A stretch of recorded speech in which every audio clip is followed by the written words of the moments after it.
میرے قوم کے بزرگوں، اس وقت پوری دنیا کے اندر یہ چرچا ہے کہ مسلمان پریشان حال ہے، مسلمان ہر جگہ ستایا جا رہا ہے، مسلمان ظلم و ستم کی چکی میں پیسا جا رہا ہے،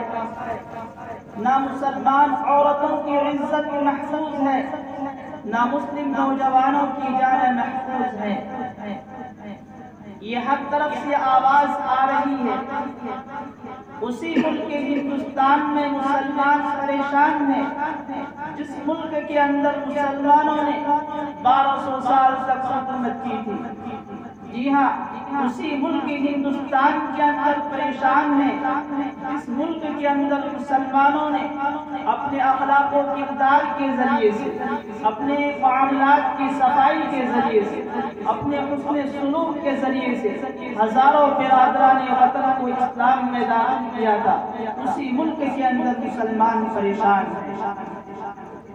لیکن ہمارے قوم کا سب سے بڑا المیہ یہ ہے کہ مسلمان اپنی پریشانیوں سے نجات حاصل کرنے کے لیے آج کے حالات میں جو پریشانیاں اس پر ہیں، ان پریشانیوں سے نکلنے کے لیے مادی اسباب و وسائل کو اختیار ضرور کرتے ہیں، لیکن حقیقی اسباب و وسائل کی طرف ذرہ برابر بھی نظر نہیں کرتے ہیں، جس کی وجہ ہے کہ مسلمان برابر پریشانیوں کی چکی میں پستا جا رہا ہے۔ عزیزان القوم، آپ علیہ السلام نے اپنی امت کو 2 چیزیں دے کر گئے تھے، اور آپ علیہ السلام نے ارشاد فرمایا تھا کہ جب تک ان دونوں چیزوں کو مضبوطی کے ساتھ کام میں رکھو گے تو تم کبھی بھی گمراہ نہیں ہو سکتے ہو، کبھی بھی کسی قوم کے سامنے نیچے نہیں ہو سکتے ہو۔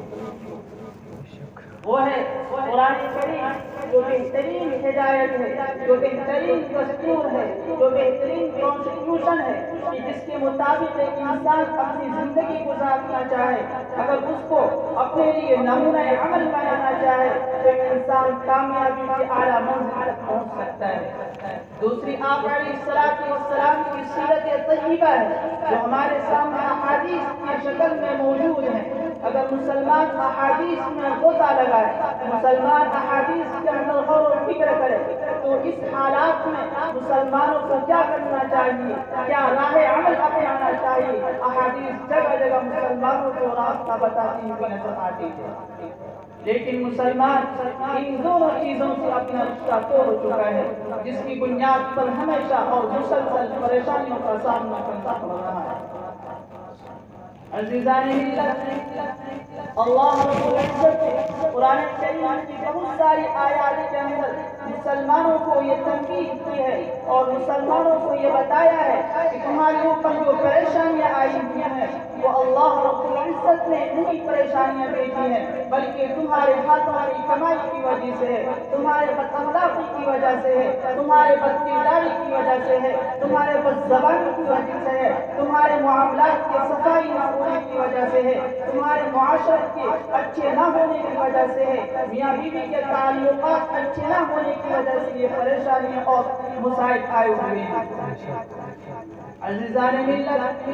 میں نے جو آیت آپ کے سامنے پڑھی ہے، اس آیت کے اندر اللہ رب العزت ارشاد فرماتے ہیں کہ تمہارے اوپر جو مصیبتیں آئی ہوئی ہیں، چاہے وہ ظالم حکمران کی شکل میں ہو، چاہے وہ کسی اور کی شکل میں ہو، چاہے وہ خوف و ہراس کی شکل میں ہو، چاہے وہ تمہارے نوجوانوں کی جانیں محفوظ نہ ہونے کی شکل میں ہو، چاہے تمہارے بہن بیٹیوں کی عزت محفوظ نہ ہونے کی شکل میں ہو، یہ سب کے سب در حقیقت تمہارے بدعمالی کی وجہ سے ہے اور تمہاری بدکرداری کی وجہ سے۔ قرآن کریم آگے کہتا ہے وَيَعْفُو عَنْ كَثِيرٍ، اگر اللہ تمام پریشانیوں پہ تو تمہارے غلط اعمال کی سزا دینا چاہے تو اس زمین کے اندر، اس روئے زمین کے اندر ایک متنفس بھی زندہ نہیں رہ سکتا ہے۔ قرآن کریم کی دوسری آیت کے اندر ہے وَلَوْ يُؤَاخِذُ اللَّهُ النَّاسَ بِظُلْمِهِمْ مَا تَرَكَ عَلَيْهَا مِنْ دَابَّةٍ، اگر اللہ تمہارے گناہوں کی وجہ سے تمہاری پکڑ فرمائے، اگر اللہ تمہارے بدعمالی کی وجہ سے گرفت فرمائے تو ایک متنفس منفس ایک سانس لینے والا اس لیے زمین پر نہیں بچ سکتا ہے، لیکن اللہ اسی آیت کے اندر کہتا ہے وَيَعْفُو عَنْ كَثِيرٍ، اللہ اتنا کریم ہے، اتنا رحیم ہے کہ تمہارے بہت سارے گناہوں کو بخش دیتا ہے۔ پھر سوال یہ پیدا ہوتا ہے کہ آخر ہمارے تمام گناہوں کو بھی نہیں اللہ بخش دیتا ہے، آخر ہم کو ان پریشانیوں میں ڈالنے کی کیا وجہ ہے؟ تو دوسری آیت کے اندر اللہ رب العزت کہتا ہے وَلَنُذِيقَنَّهُم مِّنَ الْعَذَابِ الْأَدْنَىٰ دُونَ الْعَذَابِ الْأَكْبَرِ، بڑے عذاب سے پہلے میں چھوٹے عذاب اس لیے دیتا ہوں تاکہ تم جس راستے پر چل پڑے ہو، تم نے جو راستہ اختیار کیا ہے وہ راستہ غلط ہے، تمہیں تنبیہ کرنے کے لیے، تمہیں اس راستے سے پھیرنے کے لیے، تمہیں یہ بتانے کے لیے کہ تم نے جو حالات اختیار کر رکھے ہو، معاشرے کی جو شکل تم نے بگاڑ رکھی ہے وہ غلط ہے، وہ غلط ہے،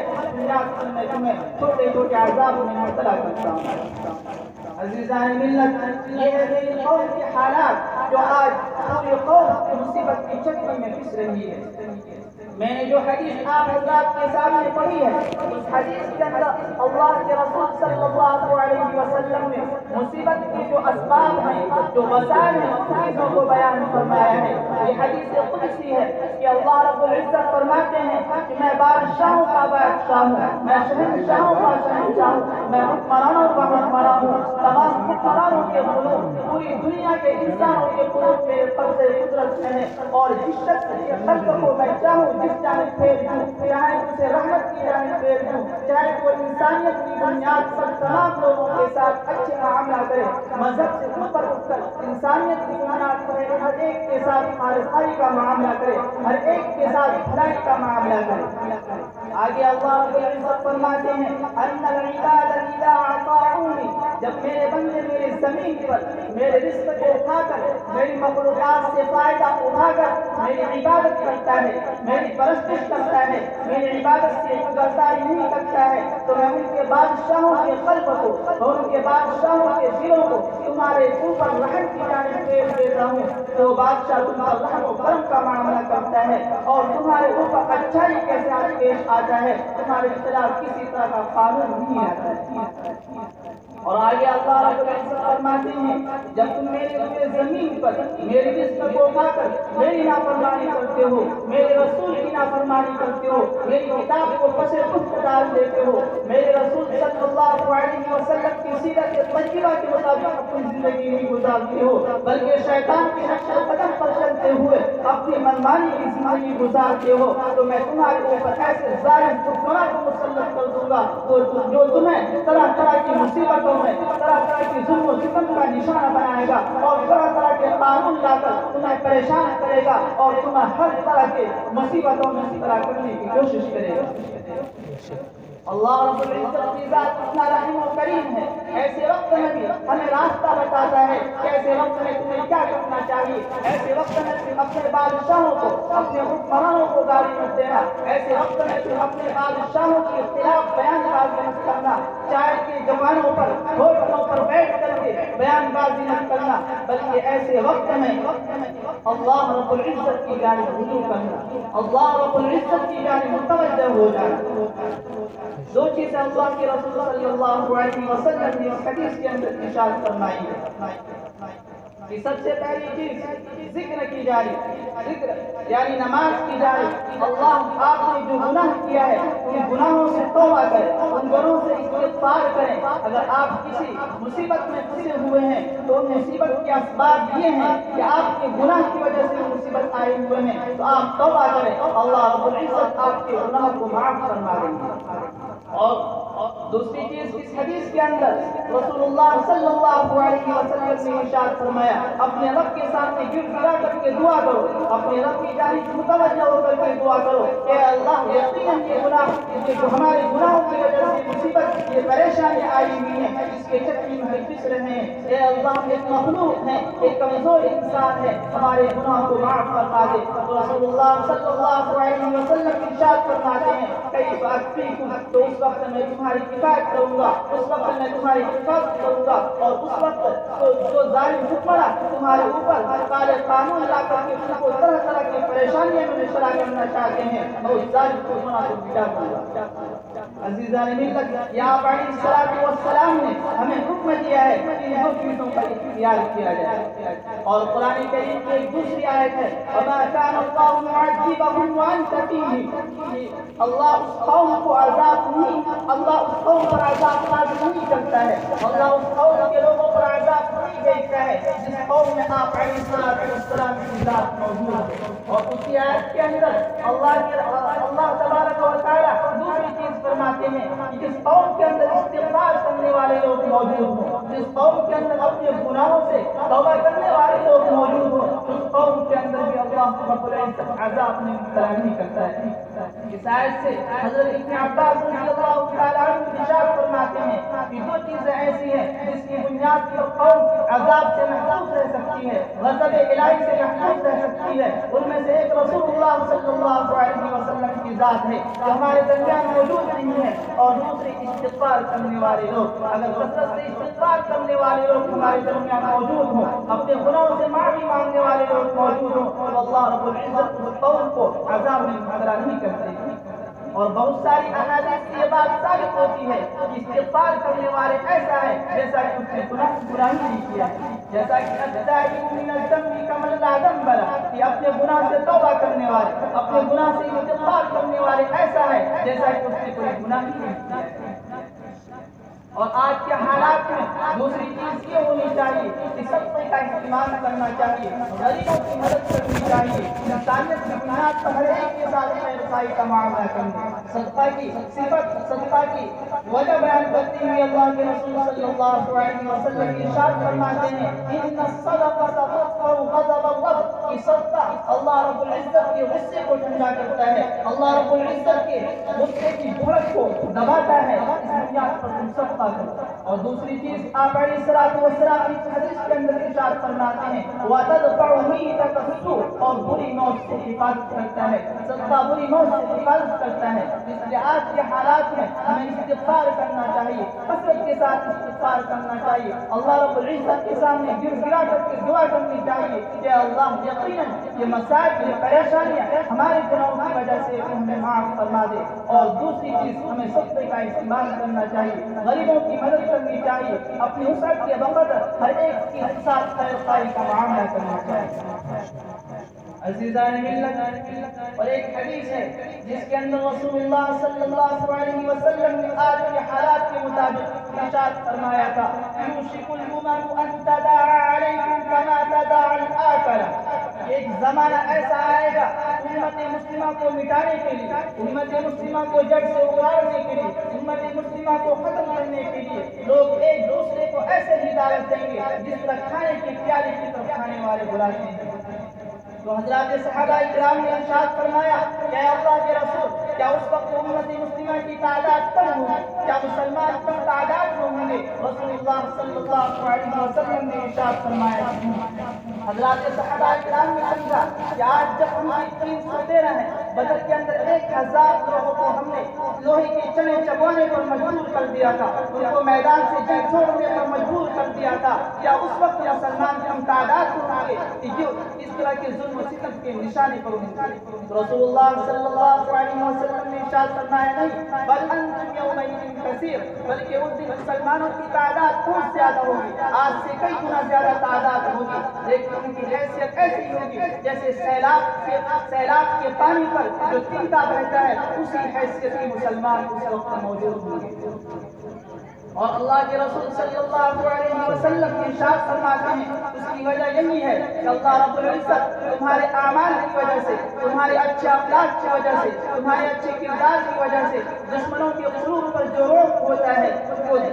جو روک ان کے قلوب پر جم جاتا ہے، اس روک کو اللہ رب العزت نکال دیں گے اور تمہارے قلوب میں دشمنوں کی ہیبت، تمہارے قلوب میں دشمنوں کا ڈر اور خوف ڈال دیں گے. اس کی بنیاد پر تمہاری یہ حالت ہے. اور آگے اللہ کے رسول صلی اللہ علیہ وسلم ارشاد فرماتے ہیں کہ کس بنیاد پر ہوگا؟ یہ دو چیزوں کی بنیاد پر ہوگا. جب دو چیزیں امت عام ہو جائے گی تو امت کی یہ حال ہوگی. دوسری چیز اللہ کے رسول صلی اللہ علیہ وسلم ارشاد فرماتے ہیں حب الدنیا و کراہیت الموت، کہ جب دنیا کی محبت انسان کے قلب میں داخل ہو جائے گی تو اس وقت مسلمانوں کی یہ حالت ہوگی. آج مسلمانوں کو اس بات کی فکر تو ہے اس کی تجارت چمک جائے، آج مسلمانوں کی اس بات کی فکر ہے اس کے بیٹے کی نوکری لگ جائے، آج مسلمانوں کی اس بات کی فکر تو ہے اس کے بیٹے اور بیٹی اچھے اچھے کالج میں تعلیم حاصل کرے، لیکن انہیں اس بات کی ہرگز فکر نہیں ہے کہ میرا بیٹا ایک مسلمان بن جائے، میری لڑکی ایک مسلمان بن جائے، اس بات کی ہرگز فکر نہیں ہے، دنیا کی محبت۔ اور دوسری چیز رسول اللہ صلی اللہ علیہ وسلم ارشاد فرماتے ہیں وَكَرَاهِيَةُ الْمَوْتِ، اور موت کی کراہیت، موت کو ناپسند کرنا جب مسلمانوں کے دل میں داخل ہو جائے گی تو اس وقت مسلمانوں کی حالت ظاہر سی بات ہے جو مسلمان دنیاوی زندگی میں اس طرح مشغول ہو جائے کہ اپنا مقصود اصلی دنیا ہی کو بنا لے تو موت کو ناپسند کرے گا، موت کو ہرگز گلے لگانا پسند نہیں کرے گا۔ یہ دونوں چیزیں ایسی ہیں کہ اگر ایک آئے گی تو دوسری آئے گی، اگر دنیا آئے گی تو موت سے ناپسندی کی ضرور آئے گی۔ اس لیے عزیزان ملت یہ ایسے وقت ہیں کہ اپنے تمام گناہوں سے توبہ کریں اور استغفار کریں، اللہ رب العزت کے سامنے گر گرائیں اور اپنے حیثیت کے مطابق صدقہ کریں۔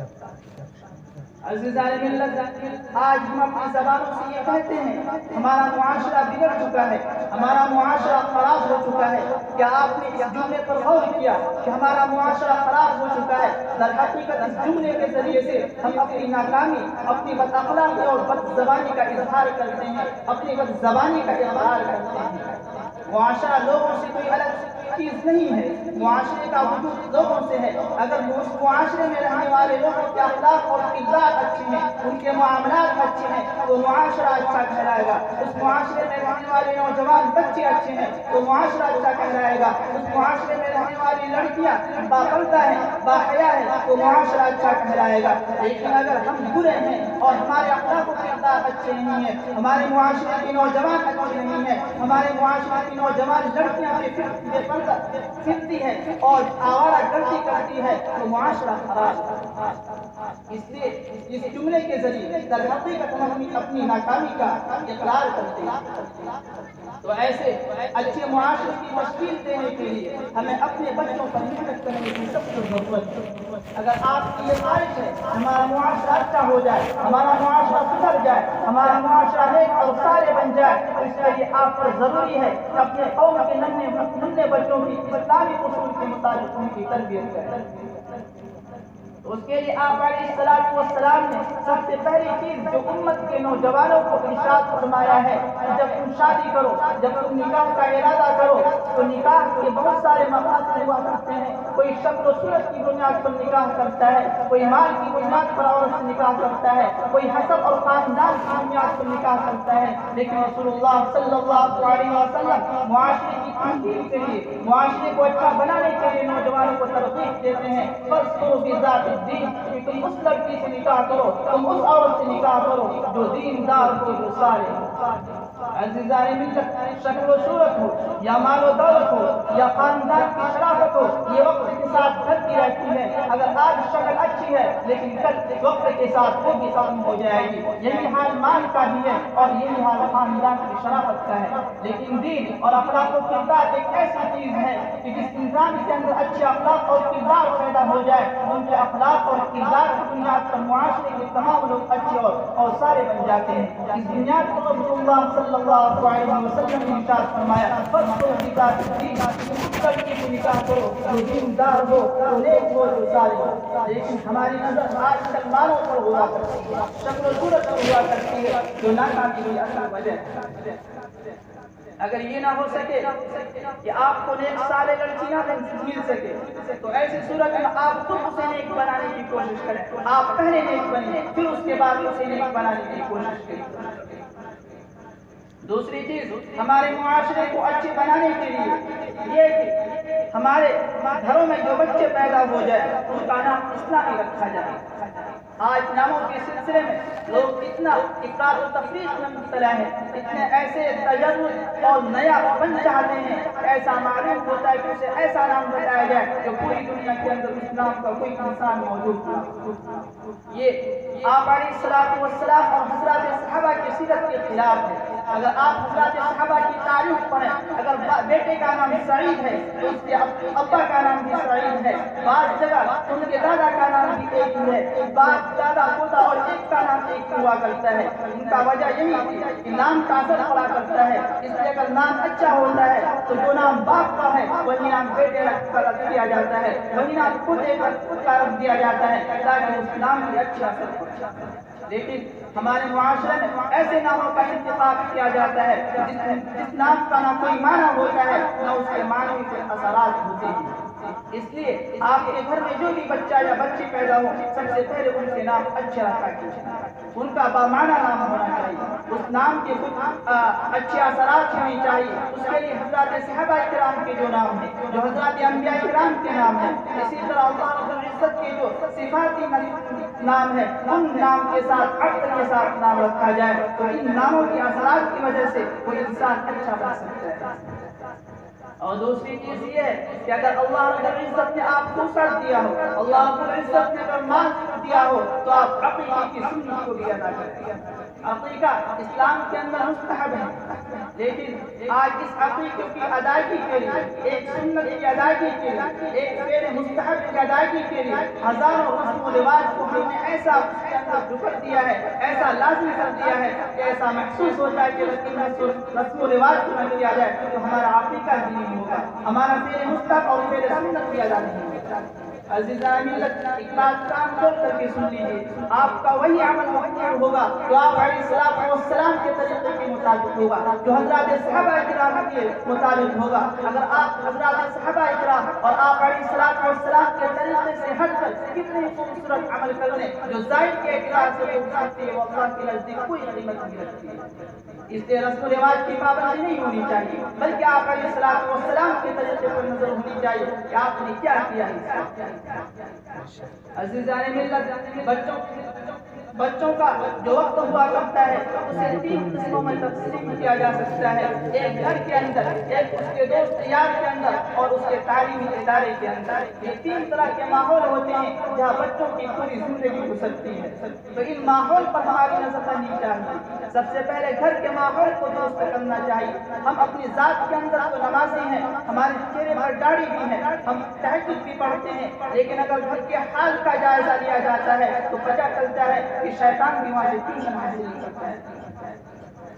اگر ہم نماز پڑھتے ہیں تو ہماری بیوی نماز نہیں پڑھتی ہے، ہم نماز پڑھتے ہیں ہمارے نوجوان بچے اور بچیاں نماز نہیں پڑھتی ہیں، کیا وجہ ہے؟ جبکہ قرآن کریم کی آیت سے یہ معلوم ہوتا ہے کہ جس طرح آپ کے لیے یہ ضروری ہے کہ آپ شریعت پر عمل کر کے اپنے آپ کو جہنم کی آگ سے بچائیں، اسی طرح اپنے گھر والوں کو بھی شریعت پر عمل کر کے ان کو جہنم سے بچائیں۔ یا ایھا الناس قوا انفسکم واہلیکم نارا، کہ اے لوگوں اپنے آپ کو جہنم کی آگ سے بچاؤ، اسی طرح اپنے گھر والوں کو، اپنے بیوی کو، اپنے بال بچوں کو بھی جہنم کی آگ سے بچاؤ۔ یہ اسی وقت ہو سکتا ہے جب اپنی ذات کے اندر شریعت کے پابند ہو کر کے زندگی گزاریں گے، اس کے ساتھ ساتھ اپنے گھر والوں کو بھی شریعت کے مطابق زندگی گزارنے کی ترغیب کریں گے، اسی وقت دونوں کے دونوں آگ سے بچ سکتے ہیں۔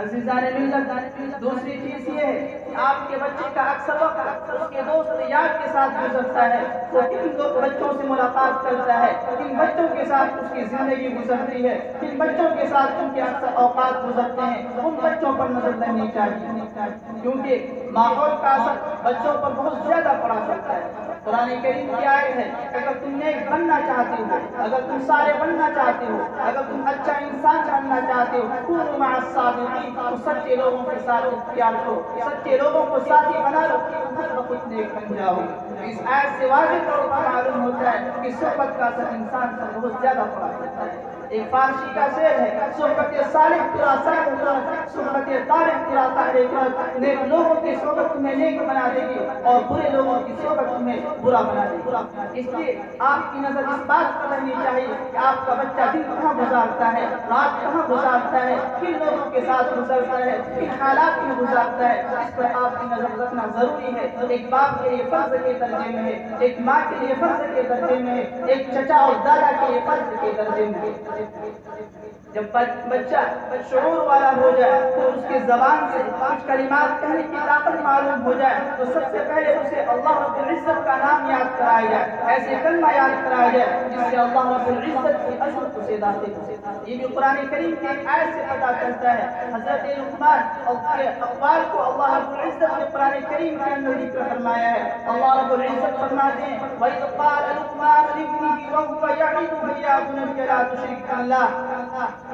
حضرت لقمان اپنے بیٹے کو نصیحت کر رہے تھے اور کہہ رہے تھے اے میرے لڑکے اللہ کے ساتھ شرک مت کرو۔ اس آیت سے معلوم ہوتا ہے کہ بچے جب سمجھدار ہو جائے، اس کو زبان کرنے لگے، اس کی زبان کے اندر طاقت پیدا ہو جائے، اس کے عقل کے اندر شعور آ جائے، اس کے اندر سمجھ بوجھ پیدا ہو جائے، تو سب سے پہلے اس کے عقائد کو مضبوط کرنا چاہیے، اسے ایسی تعلیم دینی چاہیے جس سے ایک اللہ رب العزت کا یقین ہو جائے، اللہ رب العزت کے ساتھ کسی کو شریک نہ ٹھہرائے۔ آگے چل کر کے حضرت لقمان نے ایک مثال دے کر کے اپنے بیٹے کو سمجھایا ہے وَإِذْ تَكُنْ مِثْقَالَ حَبَّةٍ کہ اگر تم رائی کے دانے کے برابر بھی کوئی کام کرتے ہو، اگر چاہے وہ زمین کے کسی گوشے کے اندر کیوں نہ ہو، آسمان کے کسی کنارے کے اندر کیوں نہ ہو، پہاڑ کے کسی گوشے کے اندر کیوں نہ ہو، پھر بھی اللہ رب العزت اس نیک عمل کو، اس برے عمل کو تمہارے ظاہر کر دیتا ہے۔ یا حضرت لقمان اپنے بیٹے کو نصیحت کر رہے ہیں، اپنے بیٹے کو ایک مثال سے اللہ رب العزت کی حقانیت اس کے قلب میں بیٹھا رہے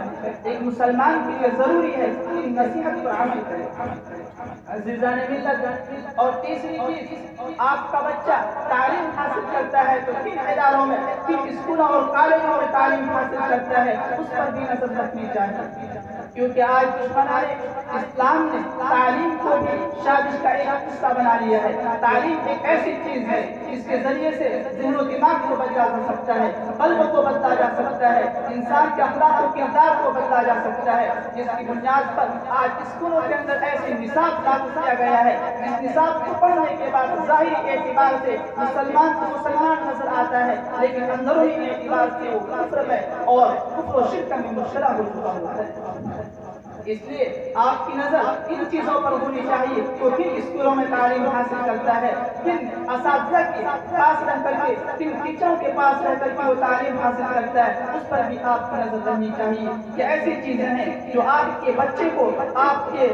لڑکے کو، آپ کے لڑکیوں کو ایک اچھا انسان بنا سکتا ہے یا ایک بگاڑ کر کے اسے بے اخلاق اور بے کردار انسان بنا سکتا ہے۔ قرآن کریم کے اندر اللہ رب العزت نے